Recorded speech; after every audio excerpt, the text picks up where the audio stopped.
But what I'm saying here, now, is if people want to buy a black canvas, collector wants to spend a lot of money on a black canvas, the artist wants to do black canvases, the critic wants to say that's art, fine. You go ahead and do that. You spend the rest of your life painting black canvases. You spend the rest of your life collecting and spending money on black canvases. You spend your career as a critic defending black canvases. And that'll be this com art. Go ahead and do that if you want. But the rest of us, the real artists, the true artists, we're going to go for this one, the true art. You can do that, spend your money, whatever it is, but we're betting on this. This is what's going to carry us up into the orbit of the true artist. This is not going to carry you anywhere. This is going to go as long as there's these three people, these three factors are here, and as soon as one of those critic dies off, collectors lose their money, the artist loses his ability to come up with stupid ideas, they'll just drop off. This is where we're going to put our time and energy here. Who would want to spend their life, devote their life to art to paint black canvases? If you want to stare at a black canvas or something black, just paint a piece of black square on your wall. You don't need an artist to do that. Anybody can do that. That's what you want to spend your life doing. You see what kind of shape art is in? I'm just using black canvas for an example, but there's hundreds of examples of the artist, the critic, and the collector turning something into com art and making the poor aficionado think that that's all there is to art, and they fill up the museums with that stuff.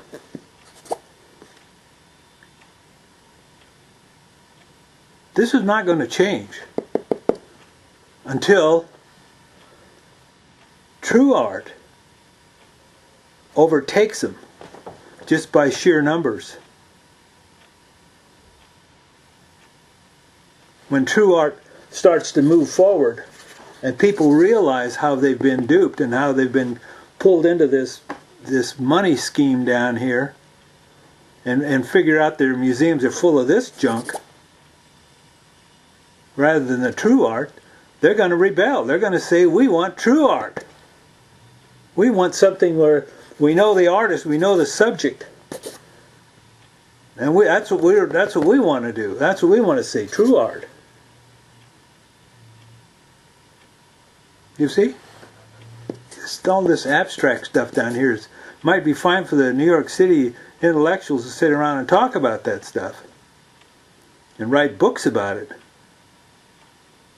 But that's just a fleeting thing. Believe me, it's not going to last. It's only going to last as long as there's somebody pushing that.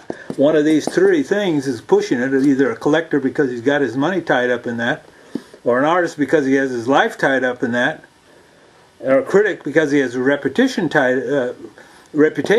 up in that. That's the only reason they're going to push for that.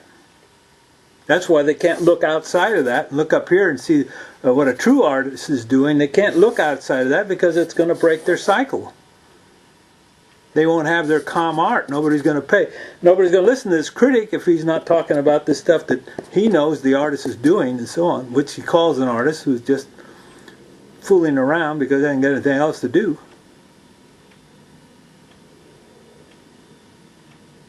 So don't get caught up in this thing. Think about what I've said here. Find out what you want to do. You want to be a com art? Go ahead. Fine. There's plenty of room for you out there. Good luck. You want to be a true artist, dedicate yourself to art. Come back next week and we'll keep talking about this. This is where you're going to find out about it because we're going to talk about it. I'm going to spend the rest of this year talking about it. Be here every week. So if you're interested, come back. And we'll talk about it and you'll learn something about true artists, and at the end of the year maybe you'll be a true artist or on your way, or at least aficionado, and you won't be so duped, and you'll find out there's something elevating about art, something that hits in your soul and your heart and makes you feel good and makes the world the level of culture rises in a culture, and we won't have so many wars and so many killings and so many people that, you know, can solve a lot of things for people. So come back next week, send me an email, go to my website.